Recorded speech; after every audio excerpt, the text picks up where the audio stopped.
Celestial, te agradecemos por esta tarde, Señor, en la que tu presencia está con cada uno de nosotros, Señor. Te agradecemos por tu cuidado, te agradecemos por tu provisión, te agradecemos por todas las cosas que tú frente a nosotros pones, Señor, que son bonanza para nosotros. Y cuando hay dificultad, también nos gozamos en ti, Padre.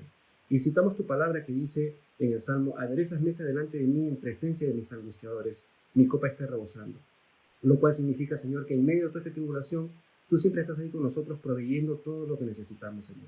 Oro por mis hermanos si están atravesando algún problema de salud, por algunos pastores que están en la selva atravesando situaciones difíciles con el COVID. Señor, oramos por ellos también, por los hermanos de acá de Lima que de alguna manera también han estado en confinamiento por la infección del COVID. Oramos por todos ellos, Señor, para que tú tengas el cuidado respectivo, Señor, y todo, que no les pase nada, que no se asusten, Señor, que tú controlas todo. Y gracias, Padre. Háblanos en esta tarde, en este estudio, en el nombre de Jesús. Amén. Ok, hermanos, entonces con este capítulo 18 ya estamos llegando prácticamente a la etapa final del ministerio de Jesús, es decir, el ministerio terrenal de Jesús, ¿no es cierto? Cristo ha venido revelando su glorificación interna, ha venido hablando de un montón de cosas a raíz de que él estuvo en una conversación con sus discípulos, a raíz de que le preguntaron: ¿cómo es esto de que te vas y nosotros no podemos ir? Entonces Jesús desarrolla toda una disertación en estos últimos 3 capítulos que hemos estado estudiando. Entonces, y ahora está hablando, a partir de ahora se va a ver la glorificación externa, es decir, en su pasión y su muerte. En el capítulo 18 y 19 básicamente van a describir ya la crucifixión de manera muy inmediata. Entonces, en un sentido real podemos resumir, ¿no?, que el nacimiento, la niñez, el ministerio terrenal, el llamamiento y el discipulado de los 12, bueno, en este caso de los 11, porque Judas decidió traicionar a Jesús, todo estaba dirigido a este momento, en este crucial momento que vamos a leer en este capítulo 18. La profecía que se dio cuando el ángel se le aparece a María, que le dijo: llamará su nombre Jesús porque él salvará al pueblo de sus pecados, y esto está en Mateo 1:21, estaba por cumplirse en este momento, en esta noche, en estos días de la pasión de Cristo Jesús. Entonces, el Cristo eterno vino al mundo para morir por los pecadores. Sería como un resumen, ¿no? Faltaban pocas horas para la realización de este evento redentor, ¿no? Y esto es lo que estaba determinando que ya estaba llegando a su fin el ministerio público de Jesús. Entonces tenemos que notar hasta este momento, o hasta este punto, deberíamos notar que Juan, hermanos, el evangelista, está omitiendo algunos eventos registrados en los evangelios sinópticos. Es decir, Juan no se concentra mucho en los detalles que a él no le consideraban pertinentes contarlos en su evangelio. Sin embargo, por ejemplo, hay eventos en los sinópticos que sí está hablando de algunas cosas que Jesús hizo. Por ejemplo, en los sinópticos se habla de la agonía del Getsemaní, ¿no es cierto? También se habla del beso de Judas, también se habla de la reunión del concilio a la salida del sol, ¿no? El concilio que juzgó o que hizo esa farsa de juicio con Jesús, ¿no? También se habla, en los sinópticos se habla de la actuación de Simón de Cirene, quien estaba pasando por ahí y le pidieron cargar la cruz porque Jesús ya no podía más. También Juan se está saltando la burla de los espectadores, ¿no? La oscuridad que sucedió cuando ya Jesús estaba crucificado, esa oscuridad que fuera una oscuridad terrible cuando ya Jesús estaba crucificado, ¿no? La confesión del centurión también, cuando dijo verdaderamente este era el Hijo de Dios, cuando Jesús expiró, ¿no? Y el rasgamiento del velo del templo y el terremoto que ocurrió, que el velo del templo se rasgue de arriba hacia abajo. Todas estas cosas Juan las omite, ¿de acuerdo? Pensemos en algo de alguna manera dándole el beneficio de la duda. Y es esto: Juan, a estas alturas, Juan debe tener entre casi 90 y tantos años, ¿ya? Si no tiene, más de 90 debe tener. Entonces es un anciano que de alguna manera está tratando de recordar todo lo que vivió en su narrativa. Posiblemente esto lo escribió desde Patmos, también conjuntamente con el Apocalipsis y las epístolas primera, segunda y tercera de Juan. Entonces, como no hay un consenso específico al respecto, se especula que Juan estaba escribiendo en estos momentos. Entonces, bastante duro de recordar específicamente todo lo que él vivió, sino simplemente estaba recordando los momentos más cruciales en las que él estuvo presente, en las que él participó. ¿De acuerdo? Ahora, también, como ya hemos dicho, recordemos que los evangelios también estaban circulando, probablemente el de Marcos y el de Lucas, posiblemente cuando Juan ya escribió esto, entonces, y el de Mateo. Entonces, Juan de alguna manera no quiso redundar en algunas cosas, sino contribuir en algunas cosas que los sinópticos no tenían. Entonces, Juan está relatando acontecimientos que faltan en los sinópticos, ¿no? Y esto es muy interesante de notar, ¿no? Por ejemplo, también el examen ante Anás. Es decir, Juan está relatando cuando llevan a Jesús a Anás y el diálogo que tiene con Pilato. Esto lo vamos a leer ahora, hoy día. Y de repente también las mujeres al pie de la cruz en el capítulo 19, que lo veríamos el próximo lunes, y la participación de Nicodemo en el entierro del cuerpo de Jesús, que lo veríamos también el próximo lunes en el capítulo 19. Estas cosas no narran los otros evangelistas, los sinópticos, pero Juan sí las narra. Entonces, como ya hemos visto para el apóstol, básicamente su interés ha sido la demostración de la divinidad del Verbo. Su evangelio está centrado en las cosas que redundaron en la evidencia de la divinidad de quien era Jesús. Entonces, habiendo dicho esta pequeña introducción, vamos directo al capítulo 18, versículo 1. Vamos a leer en bloques cortos porque el estudio así lo demanda. Entonces, el versículo 1, versículo 2 del capítulo 18 dice: habiendo dicho Jesús estas cosas, salió con sus discípulos al otro lado del torrente del Cedrón, donde había un huerto, en el cual entró con sus discípulos. Y también Judas, el que le entregaba, conocía aquel lugar, porque muchas veces Jesús se había reunido allí con sus discípulos. Ojo, muchas veces Jesús se había reunido allí con sus discípulos. Entonces, Jesús salió del aposento donde participó de la última cena con sus discípulos al otro lado del torrente de Cedrón, que era pues un riachuelo, ¿no? Hacia el oriente. El Cedrón, llamado también ahora en la actualidad Wadi en-Nar, ¿ya? Es un valle o cauce de río que comienza en el norte de Jerusalén y pasa entre el monte del Templo y el del monte de los Olivos, y en su trayecto va hacia el Mar Muerto. Entonces es interesante que David también fue traicionado por un amigo en esa misma área, en esa misma situación. ¿Por qué amigo? Por Ahitofel. Mientras él cruzaba el Cedrón y subía el monte de los Olivos. Esto ustedes lo pueden encontrar en 2 Samuel 15, 23 y el 30 al 31. Porque ahí se narra cuando David fue traicionado también. Por algo David también escribió el Salmo, ¿no? Que dice, que comió pan conmigo, levantó contra mí su calcañar, que era también una profecía a la traición de Judas. Entonces también Jesús fue traicionado por su amigo en quien confiaba, Judas, mientras cruzaba el Cedrón y se dirigía hacia el monte de los Olivos. No, o sea, es interesante este paralelo histórico, ¿no? De la misma manera en la que David fue traicionado, Jesús también estaba siendo traicionado, lo cual es bastante anecdótico, ¿no? Entonces, este huerto de los Olivos era un lugar donde Jesús y sus discípulos venían cada noche para acampar cuando estaban en Jerusalén, ¿no? Siempre, cada vez que podían, iban ahí al monte de los Olivos. Era un lugar muy bonito, precioso para estar en contacto con las estrellas y estar orando bastante. Esto lo pueden ver en Lucas 21:37. Ahora, también tenemos que observar lo siguiente, hermano. Durante las fiestas, las 3 fiestas anuales que había en Jerusalén, la Pascua era la de más envergadura. Entonces, miles de judíos visitaban la ciudad santa y la mayor parte de ellos tenían que alojarse o bien en tiendas o buscar albergues así rápidamente. ¿Por qué? Porque era una conmemoración santa en donde había un peregrinaje, tenían que subir al monte de Jerusalén y hacer adoración allí para recordar la Pascua, es decir, recordar el momento en que ellos fueron librados de la esclavitud de Egipto por medio del ángel que mató a los primogénitos de Egipto. Entonces recordamos algo importante en estos momentos. ¿Qué estaba pasando paralelamente a esto? Satanás ya había poseído a Judas, ¿de acuerdo? Pero Judas no evidenció signos de esquizofrenia ni de doble personalidad. Satanás encontró en Judas, el perfecto aliado para hacer su obra. Sin embargo, todo esto había sido acordado por el determinado consejo de Dios. Jesús sabía que Judas lo iba a traicionar, pero no lo impidió. Así que no se puede culpar a Dios de orquestar todo esto o de que a Jesús todo esto lo agarró desprevenido. Entonces, sabiendo Dios que Judas iba a traicionar a su hijo unigénito, le permitió a Satanás actuar de manera directa, ¿de acuerdo? Pero Satanás, sin saberlo, ¿no?, cavó su propia tumba, porque él intentó matar al Hijo de Dios, pero el Hijo de Dios resucitó y con esa muerte lo venció. Entonces, la muerte del Mesías iba a ser su perfecta y eterna condenación para este demonio que orquestó toda la maldad que estaba alrededor del Señor, ¿no? Y usando mucho a los fariseos, a los saduceos, a los religiosos de la época.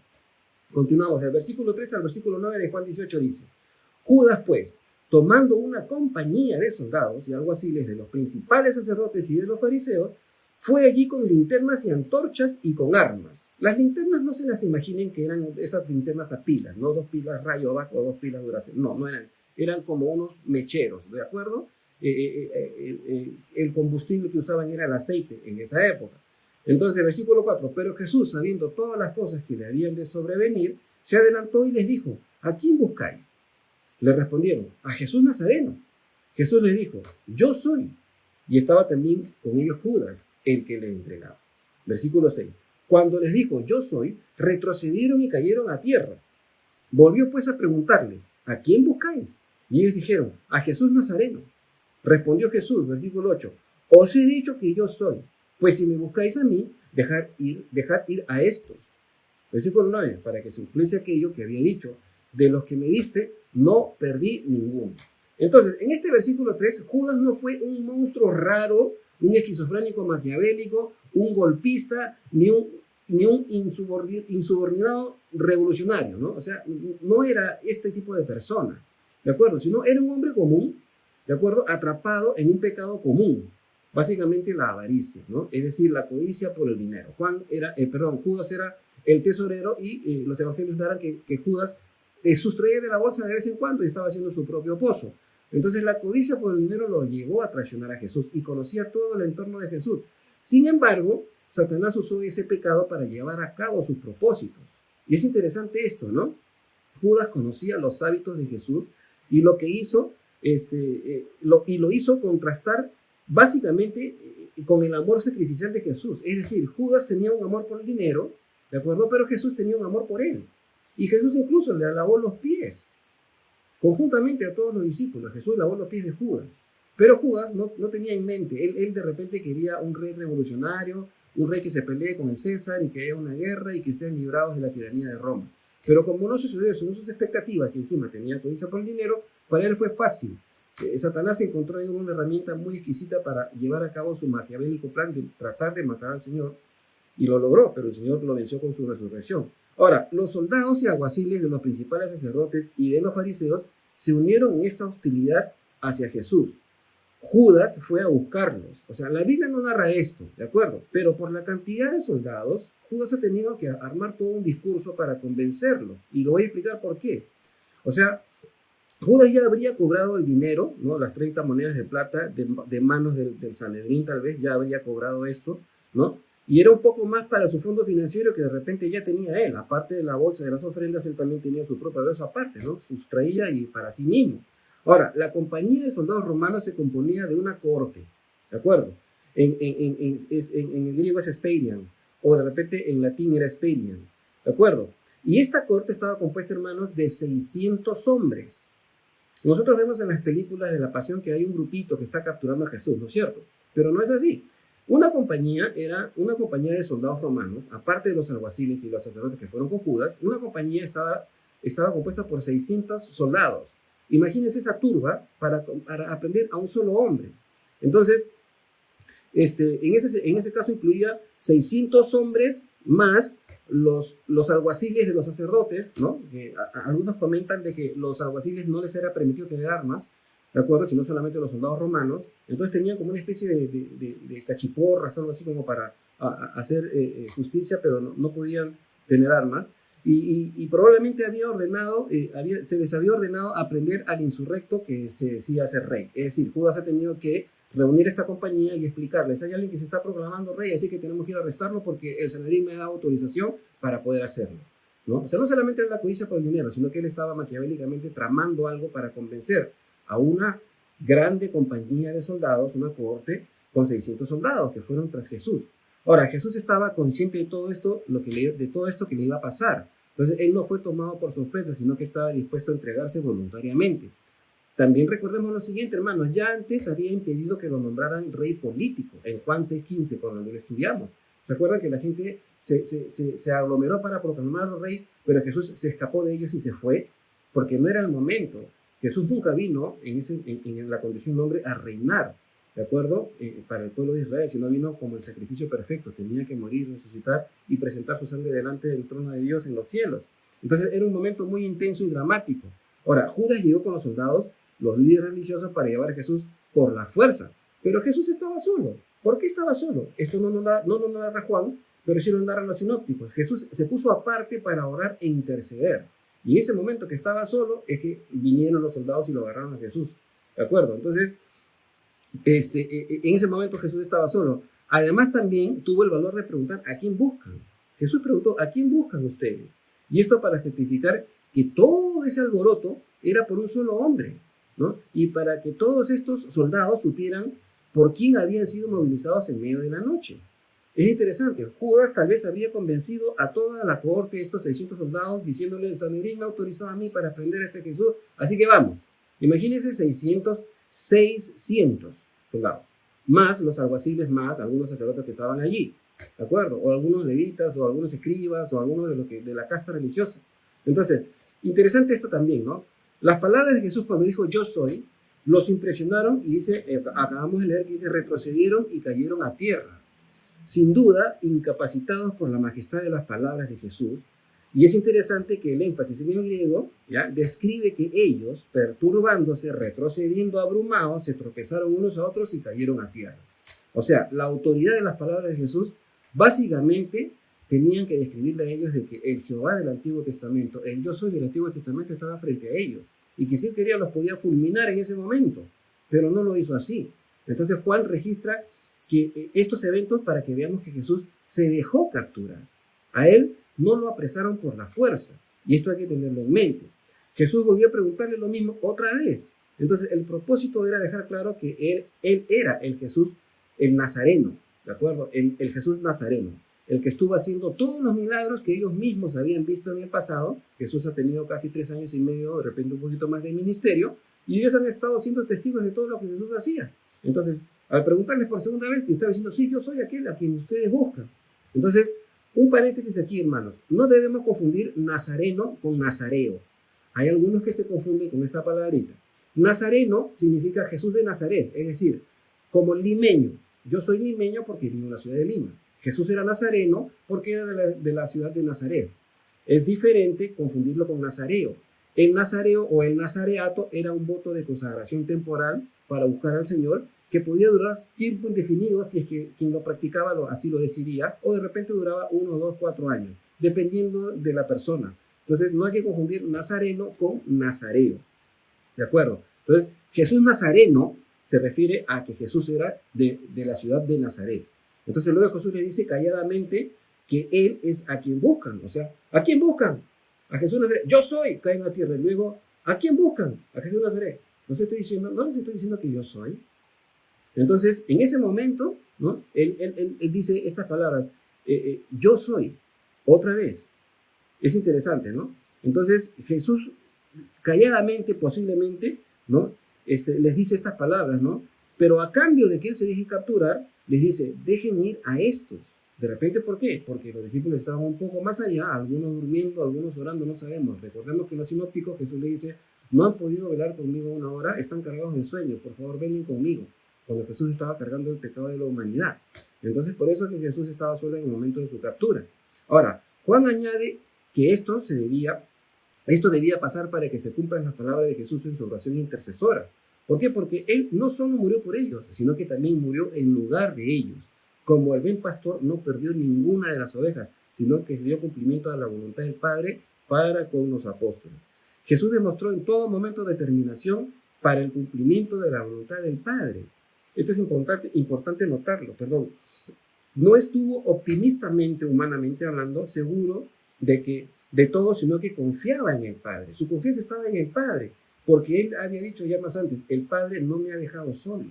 Y él sabía que estaba con el Padre. Entonces, consideremos que en Getsemaní, él ya había cargado con el pecado de toda la humanidad, como dicen los sinópticos, sudó grandes gotas de sangre, completamente exhausto, tanto así que un ángel lo fortaleció.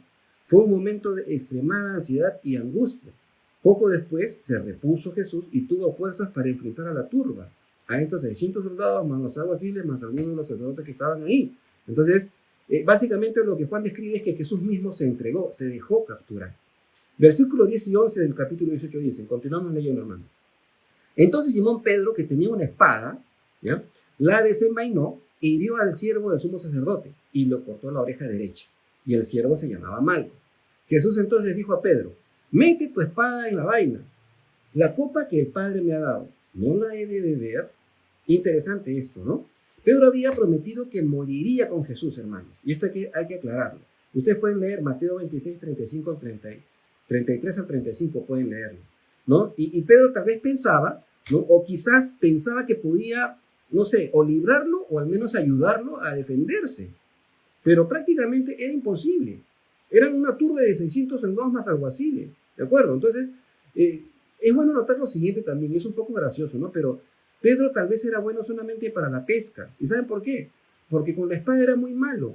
De repente quiso cortarle el cuello a este alguacil, a Malco, y como no llegó o algo por el estilo, solamente alcanzó a cortarle la oreja nada más. Entonces Pedro, más que un espadachín, era un pescador, porque ni siquiera pudo tener puntería con la espada. No creo que a propósito le haya querido cortar la oreja solamente, ¿no? Pedro era de un carácter bastante efusivo.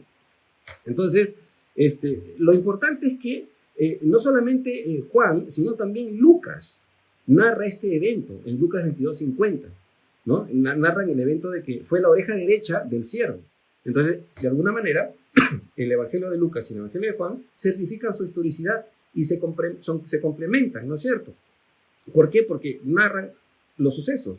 Entonces, sin embargo, también hay que añadir lo siguiente. Lucas narra, además de este evento de que le cortó la oreja derecha, ¿no? Específicamente la oreja derecha, ¿no? Lucas narra de que Jesús sanó la oreja, o sea, le repuso la oreja a Malco. Interesante. O sea, Jesús hizo un milagro más en presencia de todos ellos.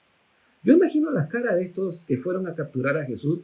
O sea, ya simplemente ya era una orquestación diabólica, ¿no? Con mucho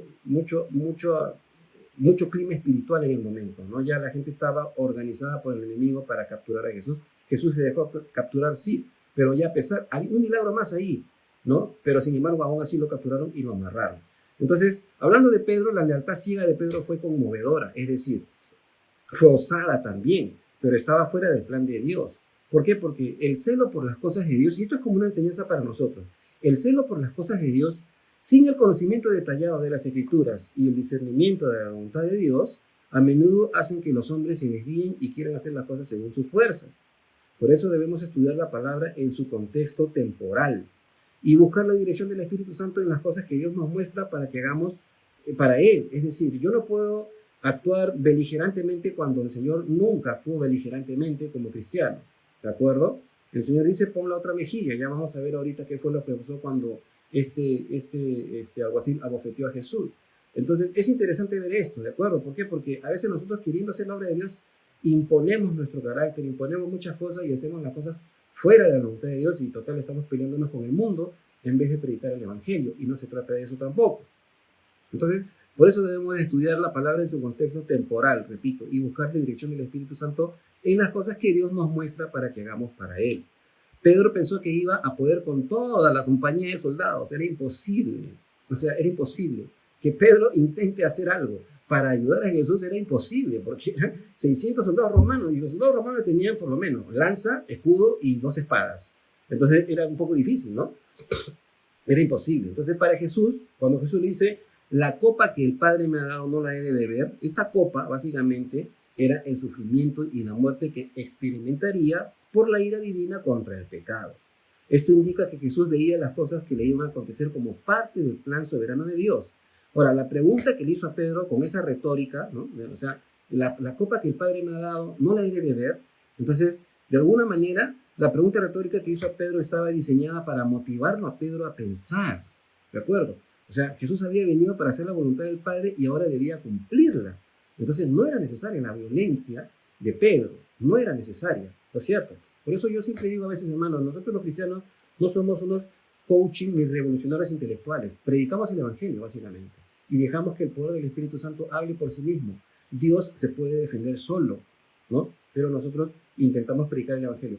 Versículo 12 al 16 del capítulo 18 dice, entonces la compañía de soldados, el tribuno y los alguaciles de los judíos prendieron a Jesús y le ataron. Acá Juan añade algo interesante, el tribuno, es decir, el jefe, ¿no? de estos. Y le llevaron primeramente a Anás, porque era suegro de Caifás, que era sumo sacerdote aquel año. Era Caifás el que había dado el consejo a los judíos de que convenía que un solo hombre muriese por el pueblo. Y seguían a Jesús Simón, Pedro y otro discípulo. Y este discípulo era conocido del sumo sacerdote. Y entró con Jesús al patio del sumo sacerdote. Mas Pedro estaba afuera a la puerta. Salió pues el discípulo que era conocido del sumo sacerdote y habló a la portera e hizo entrar a Pedro. Entonces, Juan está narrando, o Juan narra y provee información que no se dan, como ya dije hace un momento, en los otros evangelios sinópticos. Y lo primero que vemos es que Anás había sido designado como sumo sacerdote por Cirenio, y esto es historia, no está en la palabra, pero revisando la historia lo encontramos, ¿no? Anás había sido designado como sumo sacerdote por Cirenio, gobernador de Siria, en el año 6 después de Cristo, y permaneció en el cargo hasta que fue depuesto por Valerio Grato.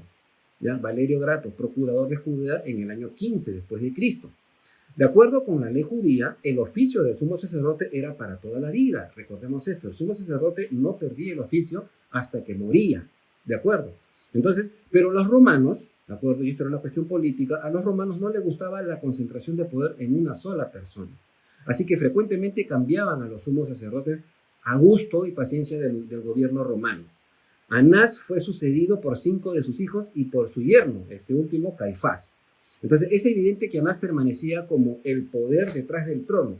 Por eso es que cuando capturaron a Jesús, primeramente lo llevaron a Anás, porque para los judíos Anás era el sumo sacerdote, ¿no? Según la consecución de la ordenación de los sacerdotes, ¿de acuerdo? Porque acuérdense que los sacerdotes heredaban la posición por sus familias, la tribu de Leví, los levitas, ¿ya? Pero Caifás había sido de alguna manera cambiado, sustituido, entonces por eso que como que se tergiversa que habían 2 sumos sacerdotes, pero no fue así. Entonces, Anás podría ser el poder tras el trono, es decir, Caifás era como la figura pública, pero quien tomaba las determinaciones finales de aspectos religiosos políticas era Anás. Entonces, por eso lo llevaron primero hacia él. Luego, Caifás, que era el sumo sacerdote de aquel año, ya puesto, ¿no es cierto? Es decir, el terrible año que Jesús murió, fue quien prácticamente ordenó la condena, ¿no? Y la muerte de Cristo Jesús. Ahora, es gracioso que aunque Jesús estaba entregándose voluntariamente, le ataron, ¿no? O sea, él dijo, yo soy. Si ustedes creen que yo soy, dejen ir a estos. Pero sin embargo, por convicción personal, Jesús está entregando, pero igual así lo amarraron, como si fuera pues una especie de hombre bomba, no lo sé. Pero lo ataron, ¿no? Y le empezaron a golpear, sabiendo ellos que Jesús estaba solo. Ahora, los versículos 15 y 16, ¿no? Después de que la multitud le llevó a Jesús a los discípulos salieron corriendo asustados, ¿de acuerdo? 2 de ellos regresaron y siguieron al Señor, es decir, los discípulos que siempre estaban dentro de su círculo. No sabemos por qué Santiago no aparece aquí, parece que Santiago también salió corriendo, pero básicamente quedaron Simón, o sea, Pedro, y el otro discípulo. Juan está hablando aquí de sí mismo en tercera persona. Nosotros entendemos de que este discípulo amado, cada vez que se menciona, y cuando Juan habla de sí mismo, dice aquel discípulo o el otro discípulo, humildemente no se menciona a sí mismo, por eso entendemos que él está hablando de sí mismo, ¿no es cierto? Entonces, podemos entender de que ese discípulo era Juan, es decir, que estaba Juan y estaba Pedro ahí siguiendo, cruzando detrás de toda la compañía, siguiendo a Jesús con todos los soldados que lo estaban llevando a la casa de Anás. Entonces, ahora, este discípulo era conocido del sumo sacerdote. Interesante este detalle. ¿Por qué? Porque Juan está diciendo de que él conocía o era conocido del sumo sacerdote, o sea, de Caifás. Y es interesante, ¿por qué? Porque de alguna manera había un conocimiento contradictorio. Imagínense a Juan, que estaba conociendo al sumo sacerdote y las enseñanzas y la oposición directa contra su propio maestro, a Jesús, a quien él seguía, por quien él había visto muchos milagros. Entonces Juan estaba también como que, no, algo así. Es interesante observar todos estos entornos. Entonces, este discípulo era conocido del sumo sacerdote y por lo tanto tenía acceso al patio del sumo sacerdote. Así que estaba en una posición única para saber lo que estaba ocurriendo y pudo influenciar, ¿no?, en la casa para que Pedro entrara al patio. Ahora, imaginemos la escena, ¿de acuerdo? Jesús está esperando que salga Anás para interrogarlo, está todo atado, maniatado, ¿de acuerdo? Juan está intercediendo para que dejen entrar a Pedro a la casa, ¿no? Pedro finalmente entra pasando por entre toda la multitud, ¿no? Y parece que Juan tenía buenos contactos para que pueda hacer esto. O sea, Juan tenía buenos contactos porque ya entrado a la casa del patio del sacerdote, ya nadie más entraba. Sin embargo, Juan movió sus influencias y lo dejaron entrar a Pedro. Pero el propósito de esto era interesante. ¿Por qué? Porque fue allí donde Pedro negó a Jesús. Es interesante. Pedro tenía que entrar, ¿de acuerdo? Y Dios usó la influencia de Juan, ¿sí? Entonces, tanto Pedro como Juan presenciaron lo que ocurrió en ese momento. Continuamos leyendo, hermano, versículos 17 y 18. Entonces la criada portera dijo a Pedro, ¿no eres tú también de los discípulos de ese hombre, de este hombre? Dijo él, no soy. Pedro respondió, no soy. Versículo 18, y estaban en pie los siervos y los alguaciles que habían encendido un fuego porque hacía frío y se calentaban. Y también con ellos estaba Pedro en pie, calentándose. Interesante. Entonces, la negación de Pedro ante la criada portera contradice en forma muy obvia su afirmación anterior de que él daría su vida por Jesús. Y esta fue la primera negación de Pedro. Ahora, tal vez Juan, es decir, el otro discípulo, también estaba en peligro porque estaba cerca de él, estaban viendo todo. A Juan también le ha podido decir, ¿Tú no eres también el que estaba con Jesús, con este hombre? Ustedes dos estaban con él. No, Pedro negó, de repente Juan no habló, con un temor terrible, súper atemorizado, calladito nomás, conmigo no es. Juan estaba ahí también como mirando, mejor no hablo porque ahorita me descubren, ¿de acuerdo? Entonces es interesante observarlo también desde este ángulo, ¿no? Entonces Pedro se paró junto al fuego para calentarse en esa fría noche. Jerusalén está más o menos, y esto es, para que entiendan el contexto, Jerusalén estaba a unos 800 metros sobre el nivel del mar, ¿ya? Entonces, esto es un pequeño detalle acerca de la baja temperatura que evidencia que Juan es un testigo. O sea, hacía frío en ese momento y estaban calentándose. Pero ya sabemos que de alguna manera tenía que entrar Pedro porque tenía que cumplirse la profecía de Jesús. De cierto te digo, antes que el gallo cante me negarás 3 veces. Versículos 19 al 23. Y el sumo sacerdote preguntó a Jesús acerca de sus discípulos y de su doctrina. Jesús respondió: yo públicamente he hablado al mundo. Siempre he enseñado en la sinagoga y en el templo donde se reúnen todos los judíos y nada he hablado en oculto. ¿Por qué me preguntas a mí? Pregunta a los que han oído. ¿Qué les haya yo hablado? He aquí, ellos saben lo que yo he dicho. Cuando Jesús hubo dicho esto, uno de los alguaciles que estaba allí le dio una bofetada, ¡pah!, diciendo: ¿así respondes al sumo sacerdote? Jesús le respondió: si he hablado mal, testifica en que está mal, y si bien, ¿por qué me golpeas? Interesante. En este versículo 19, Anás pregunta a Jesús por el paradero de sus discípulos y por sus enseñanzas. Pareciera que quería tener a todo el grupito de revoltosos, es decir, a Jesús y a sus discípulos, juntos para de una vez por todas acabar con esta locura mesiánica, ¿no?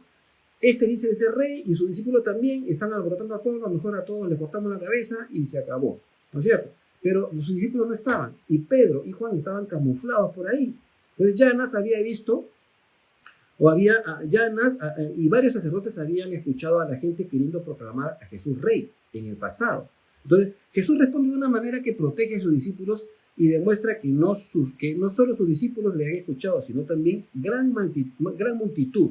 ¿Por qué? Porque cuando él hablaba, no hablaba en secreto, hablaba a la gente en general.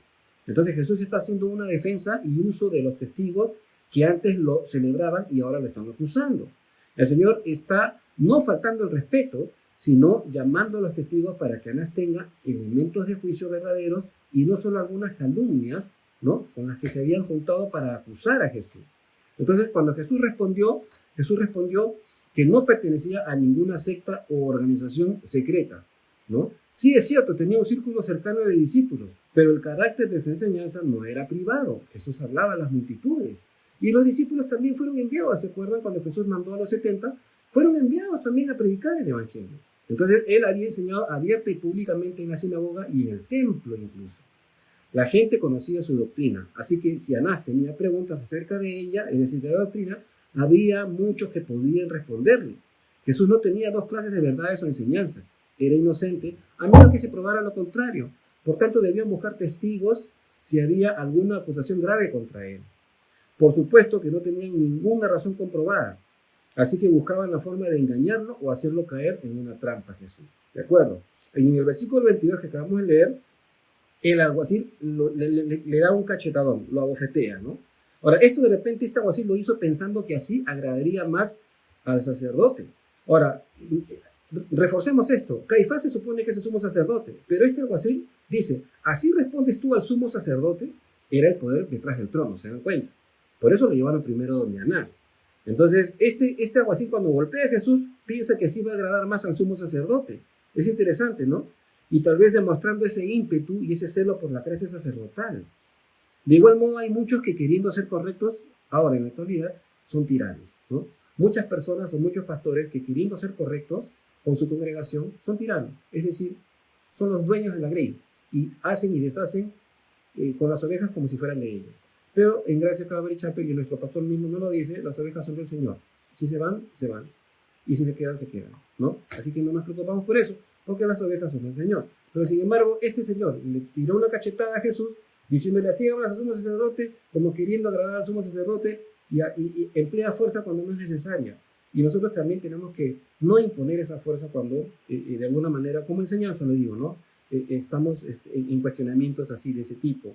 Entonces no era necesario el golpe, pero el alguacil creía que así iba a intimidar a Jesús. Entonces muchas veces la presión hermanos, y lo digo por experiencia, ¿no? Muchas veces la presión nos puede hacer decir cosas que no son las más adecuadas, sobre todo cuando alguien está en el liderazgo, ¿no? Y Jesús estaba siendo tentado a reaccionar, pero el razonamiento de su argumento dejó mudo al alguacil. ¿Por qué? Porque le dice, si he hablado mal, dime qué está mal, y si no, ¿por qué me pegas? Y el alguacil estaba mudo porque no tenía razón de pegarle, ¿no? Entonces, a veces, si bien es cierto, es necesario, hermanos, poner la otra mejilla, hay situaciones en que con toda mansedumbre, la mansedumbre del Espíritu Santo, podemos responder adecuadamente para hacer entender juicio a quienes nos injurian y nos calumnian. Debemos dejar la ira y la venganza de Dios cuando nos maltratan a Dios, ¿no? O sea, cuando nos quieren maltratar a nosotros, el Señor dice, no digas yo me vengaré, sino dar lugar a la ira de Dios. Pablo, el apóstol, aconseja eso también. Pero si es necesario y hay argumentos que se pueden decir, podemos apelar a la razón y a la evidencia de la justicia, ¿ya? Para que las personas reaccionen y entren en juicio. Oye, ¿por qué me estás calumniando de esta manera? ¿Por qué me estás infamando de esta manera? Es correcto también a veces defenderse. Continuemos, hermanos, para que no nos gane el tiempo. Versículo 24 al 27. Anás entonces le envió a Caifás. O sea, no encontrando nada razonable, Anás dice, mejor lo mando donde Caifás. ¿Por qué? Porque Caifás era la representación política de ese momento. Es decir, Anás era como el sumo sacerdote detrás del trono, pero Caifás era el pelele delante de la nación romana, ¿no es cierto? Quien hablaba delante de la nación romana. Entonces, por eso lo manda. Versículo 25. Estaba pues Pedro en pie calentándose y le dijeron, ¿no eres tú de sus discípulos? Él negó y dijo, no lo soy. Segunda vez. Y uno de los siervos del sumo sacerdote, versículo 26, pariente de aquel a quien Pedro había cortado la oreja, es decir, primo, sobrino de Malco, por así decirlo, le dijo, ¿no te vi yo en el huerto con él? Negó Pedro otra vez y enseguida cantó el gallo. Aquí es interesante porque Juan no narra que Pedro negó maldiciendo, es decir, negó hasta con lisuras, ¿no? Y fue bien dramático. Pero acá Juan lo resume rápido. Dice, negó Pedro otra vez, es decir, la tercera vez, y enseguida cantó el gallo. Entonces, después de este interrogatorio infructuoso que Anás intentó hacer con Jesús, Anás envió a Jesús a su yerno Caifás. Ahora, en los versículos 26 y 27 que acabamos de leer, Juan narra que Pedro negó al Señor por segunda y tercera vez. Podemos ver además que la traición de Pedro estaba descrita en los 4 evangelios. Y esto lo hace relevante. O sea, la negación de Pedro está en todos los evangelios y esto lo hace relevante y de una consideración especial. No por la negación en sí, hermanos, sino por la restauración posterior que el Señor le dio después. Ahora, imaginemos, y esto lo digo de manera para todos nosotros, hermanos, imaginemos que escriban algo de nosotros y algo tan contradictorio y dramático y que quede registrado por los siglos de los siglos. Han pasado 2000 años de la traición de Pedro y hasta ahora la recordamos porque es historia. O sea, es algo con lo que de alguna manera nosotros no quisiéramos que se nos recuerde. Sin embargo, esto lo recuerdan todos y tal vez cuando ya Pedro era columna de la iglesia en Jerusalén, ya en los evangelios se estaban narrando con esta negación de Pedro y Pedro tal vez estaba viviendo con ese estigma.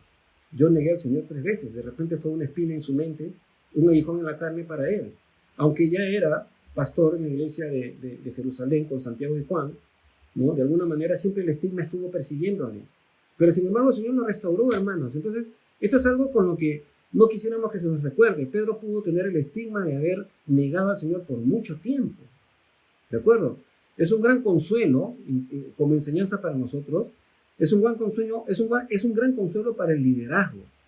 El hecho que en situaciones de riesgo inminente seamos tentados a negar al Señor de muchas maneras. O pequemos tal vez. Y después de la última negación, ¿no? El Señor nos restaure a nosotros también. Sobre todo si ya el Señor nos ha advertido, nos está advirtiendo acerca de algún peligro posible. A veces el Señor nos advierte de algún peligro posible, pero nosotros nos arriesgamos. Y cuando pasamos y llevamos los platos rotos, estamos ahí como perritos con cara mojada, así delante del Señor, perdóname, no me di cuenta. Y Pedro, yo imagino así a Pedro, ¿no? Entonces, después de la última negación, Lucas narra que Jesús volteó a mirarlo y Pedro salió de allí y lloró amargamente. Esto lo encuentran ustedes en Lucas 22, 61, 62. Y luego escuchó al gallo cantar. Entonces no fue una coincidencia, se cumplió al pie de la letra lo que Jesús ya le había dicho. Pedro pudo comprobar una vez más lo sobrenatural de las palabras del Señor y también la fragilidad de sus propias palabras al ofrecer su propia vida apresuradamente para ir hasta la muerte por Cristo. Se vio a sí mismo como impotente, se vio a sí mismo como un fracasado, se vio a sí mismo con su propia cobardía, porque él dijo, yo iría hasta la muerte, Señor, por ti. Y Jesús le dice, ¿hasta la muerte? No creo. Entonces, de alguna manera la historia de la negación de Pedro no termina mal, hermanos, y esto hay que reconocerlo, ¿no? El Señor lo restauró y lo puso como columna en la iglesia de Jerusalén. Fue interesante, porque acuérdense, Juan va a narrar después, Pedro, ¿me amas? Sí, apacienta mis ovejas. Entonces pensemos que Jesús volteó a mirarlo, no para decirle, ya ves, te dije, me vas a negar, ¿te acuerdas? No creo que Jesús haya volteado a mirar a Pedro, con esa intención, sino que volteó para hacerle ver que su maestro es digno de confianza, pues todo lo sabe y no se guarda nada. Todo lo va a conocer a sus discípulos. ¿Y por qué digo esto, hermanos? Porque si nosotros leemos lo que está en Lucas 22, del 31 al 32, miren lo que sucedió aquí. Dijo también el Señor, Simón, Simón, he aquí Satanás os ha pedido para zarandearos como trigo, pero yo he rogado por ti para que tu fe no falte. Y tú, una vez vuelto, confirma a tus hermanos. Jesús ya le había dicho lo que iba a pasar. Satanás te va a zarandear como trigo. ¿Ustedes saben cómo se zarandea el trigo? Santo Dios. Es como estar dentro de una licuadora. Y así pasó Pedro la escena. Pero al final Jesús le dice, una vez vuelto, confirma a tus hermanos. Entendemos entonces que la fe de Pedro no falló. Su negación estuvo acompañada de un lloro amargo de impotencia y arrepentimiento. Jesús no oró para que sea librado de la prueba, y esto es importante anotarlo, sino para que sirva de confirmación para los otros discípulos. ¿Por qué? Cualquiera que tenga miedo, hermanos, no está arrimado ni descalificado del ministerio ni de la obra del Señor. Muchas veces, nosotros pensamos que para estar en el ejercicio de la obra de Dios tenemos que llegar a un cierto grado de perfección. Pero no es así, mis hermanitos, no es así. El Señor usa a muchos burros, ¿no? Sobre todo a los pastores, para llevar su mensaje, ¿no? Entonces, no hay nadie mejor que otro. Y el temor y el miedo y a veces la negación son parte de la vida del cristiano. Y cuando sucede esto, el Señor nos va a restaurar como lo hizo con Pedro. Continuemos, versículo 28 al 32. Llevaron, como les dije, me voy a pasar unos 10 minutitos porque la transmisión se cortó al principio. Versículo 28. Llevaron a Jesús de casa de Caifás al pretorio, era de mañana, y ellos no entraron en el pretorio para no contaminarse y así poder la Pascua. Entonces salió Pilato a ellos y les dijo, ¿qué acusación tenéis contra este hombre? Respondieron y le dijeron, si este no fuera mal hecho, no te lo hubiéramos traído o entregado. Entonces le dijo a Pilato, tomadle vosotros y juzgadle según vuestra ley. Y los judíos le dijeron, a nosotros no nos está permitido dar muerte a nadie, para que se cumpliese la palabra que Jesús había dicho, dando a entender de que muerte iba a morir. Y esto es interesante, hermanos. Entonces tenemos que reconocer que cada uno de los escritores de los evangelios ponen su énfasis en la presentación del juicio, muerte y resurrección de Jesús. Pero Juan, ¿no?, complementa el material de los primeros 3 evangelios solo al narrar la entrevista con Anás y la entrevista que tuvo con Pilato con mucho mayor detalle y discernimiento. Entonces Juan no narró el juicio farsante realizado ante el Sanedrín judío que está narrado en Marcos 14 del 55 al 64, donde se le hizo el cargo de blasfemia. En el versículo 28 que acabamos de leer de aquí este capítulo, los judíos llevaron a Jesús al pretorio, ya que el concilio judío no tenía el derecho legal de condenar a muerte a Jesús. El caso debía llevarse ante el gobernador romano, es decir, Poncio Pilato de la época, que fue procurador desde el 26 hasta el 36 después de Cristo. Entonces, generalmente el gobernador vivía en Cesarea, pero durante las grandes festividades era conveniente que estuviera en Jerusalén en caso de que ocurriera algún disturbio o insurrección.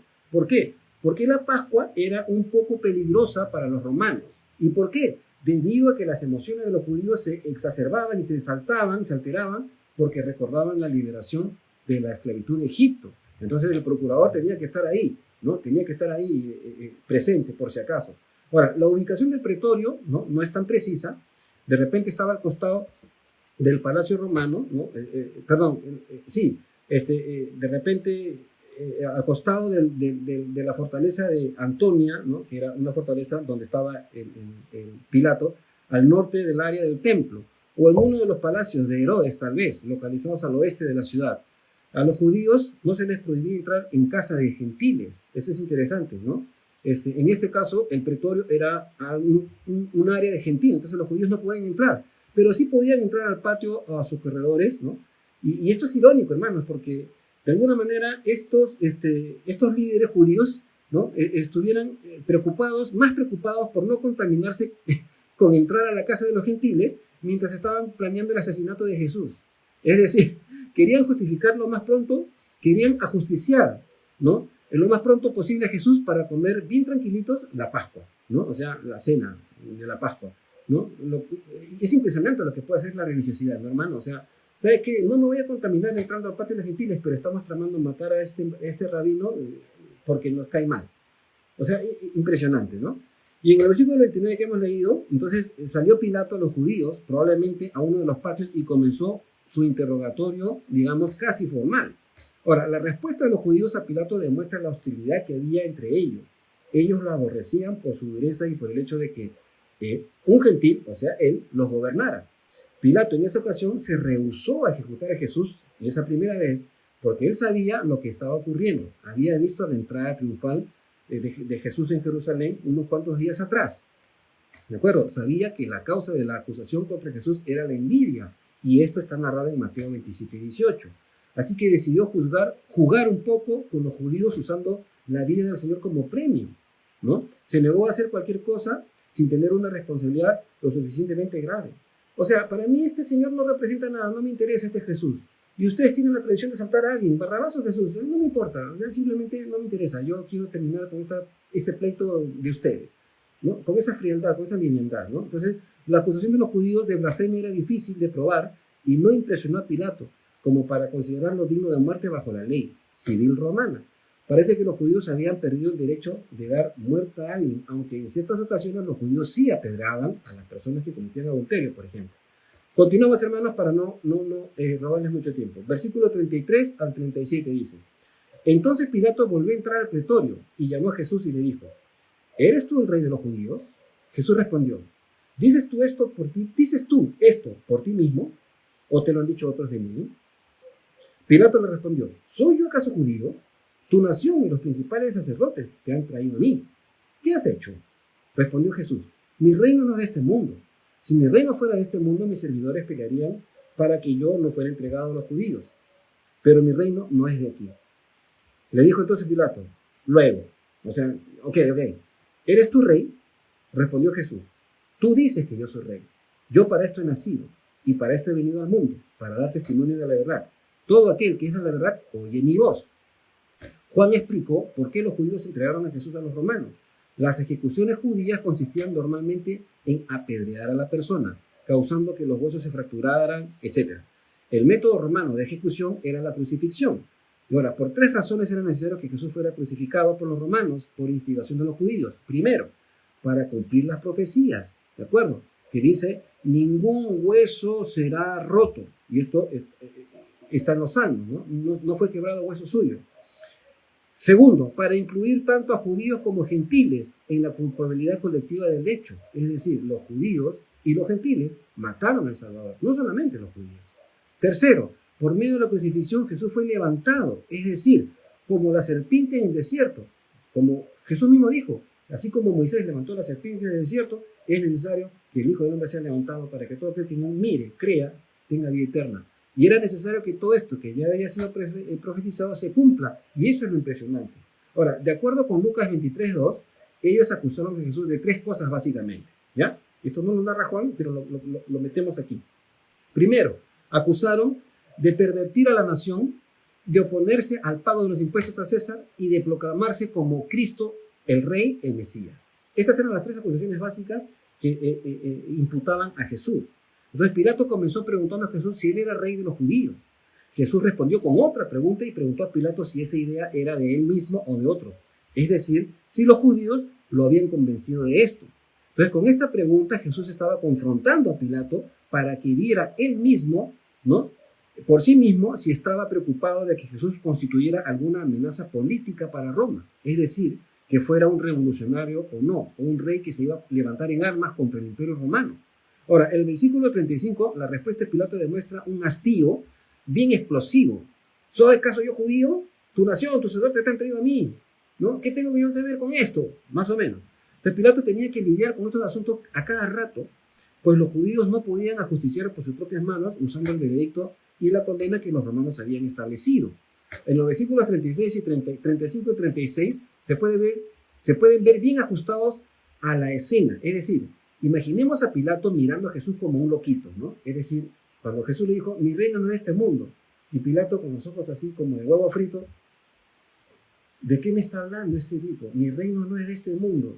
¿De qué mundo vendrá? No entiendo.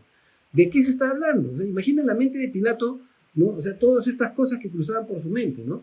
De repente Pilato pensaba, ¿no?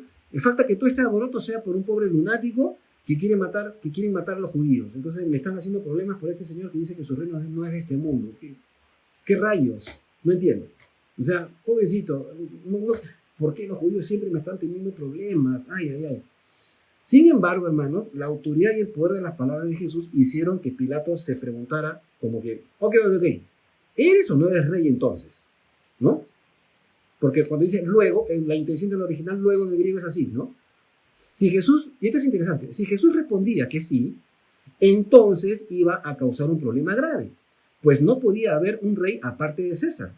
Los romanos nombraron a los tetrarcas para darle espacio jurisdiccional a la nación judía en asuntos políticos religiosos. Jesús hizo que la confesión o pregunta de Pilato reivindicara la posición real de Jesús. Cuando le dice, tú dices que soy rey, era una forma educada de decir sí, pero sin tener que confesarlo personalmente. Y esto es lo interesante.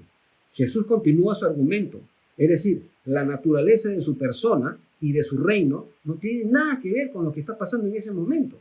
Recordemos que los romanos creían, y esto es importante anotarlo aquí, hermanos, recordemos que los romanos creían en los dioses, ¿de acuerdo? Y que a veces los dioses tenían forma humana y eran caprichosos, eran imponentes y hasta arbitrarios, ¿de acuerdo? Entonces Jesús, con las palabras, yo para esto he nacido, le estaba indicando a Pilato la verdadera naturaleza de la encarnación del único Dios verdadero. Porque los dioses no se encarnaban, los dioses bajaban del Olimpo y se entreveraban entre el pueblo, ¿de acuerdo? Y incluso creían los romanos que a veces algún dios tenía relaciones con una mujer y salía un semidios.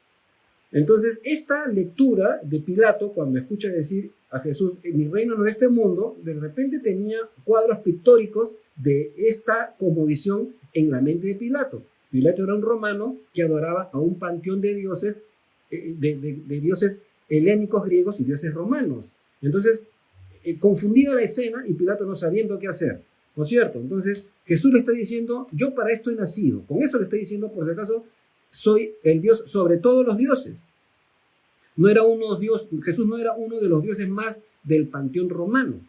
Pero Jesús añade algo que es anecdótico para Pilato cuando responde.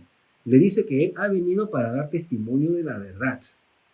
Y que él es la verdad. Es interesante. Y que todo aquel que es de la verdad va a oír su voz.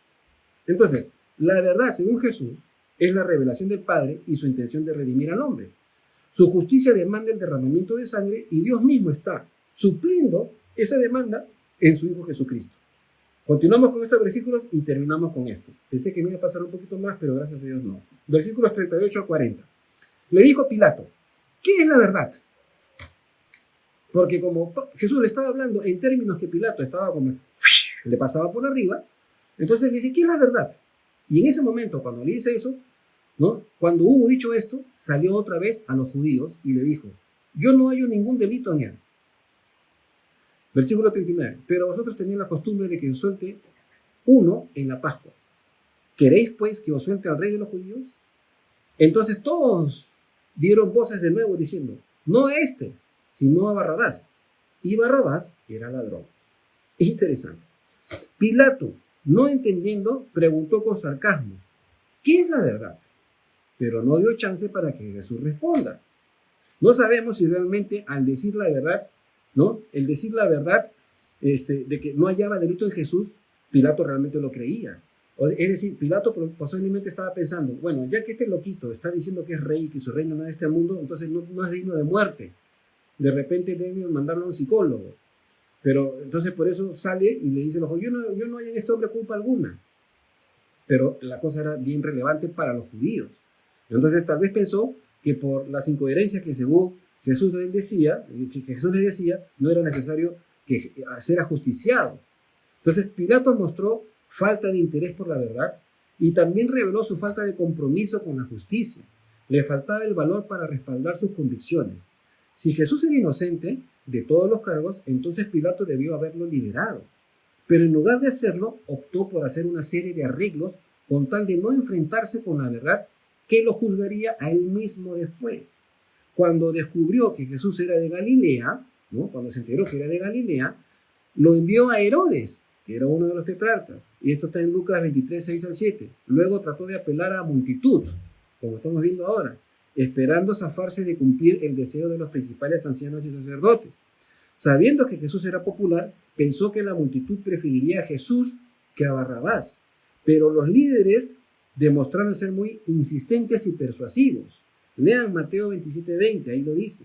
Entonces, la oferta de soltar a Barrabás, quien era culpable de homicidio e insurrección, mostró cuán pobre era el juicio de la persona que estaba encargada de proteger los intereses de Roma. Es decir, Pilato, por agradar al pueblo o a la casta o al clero sacerdotal judío, prefirió entrar en su juego y soltar a un preso en vez de soltar a un loquito, ¿no? Más o menos este es el cuadro. Este loquito dice, mi reino no es de este mundo, mis servidores no son de aquí, yo hubiesen venido a defenderme y yo para esto he nacido. Entonces Pilato, pensando en el panteón romano, los dioses, de repente este es algún hijo de Zeus, no lo sabemos, bueno, no me quiero meter con este rollo, pero los judíos tienen aquí una tradición que durante la Pascua yo les suelto a alguien que ha sido condenado a muerte, entonces vamos a ver si hago un cambio con ellos. Y entonces cambió a Barrabás y ofreció a Barrabás o Jesús. No sé, ustedes decidan, pues, ¿no? Total, yo me asumo lo que ustedes decidan. Entonces no es mi problema, ¿no? La liviandad con la que Pilato asumió esta jurisdicción. Entonces, simplemente, banalmente, ¿no? Se involucró con esta situación. Entonces, es interesante pensarlo así. La oferta de soltar a Barrabás, quien era culpable de homicidio e insurrección, mostró cuán pobre era el juicio que la persona de Pilato tenía para proteger los intereses de Roma. Entonces, se podía evidenciar que Pilato era corrupto en ese sentido, ¿no? Complacía más a las masas en vez de hacer justicia con la verdad en la mano. Entonces, como Pilato, y esto es como enseñanza final para nosotros, con esto ya estoy terminando, como Pilato, muchos cuestionan la verdad de Jesús hoy en la actualidad, hermanos. Cuando se les presenta el Evangelio, las personas tienen sus argumentos. Creen que es locura o religión. Sin embargo, la historia, la arqueología y el testimonio de la Iglesia dejan bien en claro la verdad de Cristo. Incluso la ciencia reconoce lo insostenible de la teoría de la evolución. Pero a pesar de todo esto, las personas aman más las tinieblas que la luz. La hostilidad de este mundo irá en aumento contra la Iglesia, hermanos, y ya lo estamos viendo. Entonces, velemos y oremos por fortaleza del Señor. Oremos por quienes conocemos que no conocen al Señor. ¿Ya? Vamos a dejarlo ahí, no le quiero robar más tiempo, le dije que me iba a pasar 10 minutos, me he pasado 7. La próxima semana continuamos con el capítulo 19 del Evangelio de Juan. Muchas gracias, hermanos, por vuestra paciencia. Déjenme hacer una oración para despedir el estudio, ¿de acuerdo?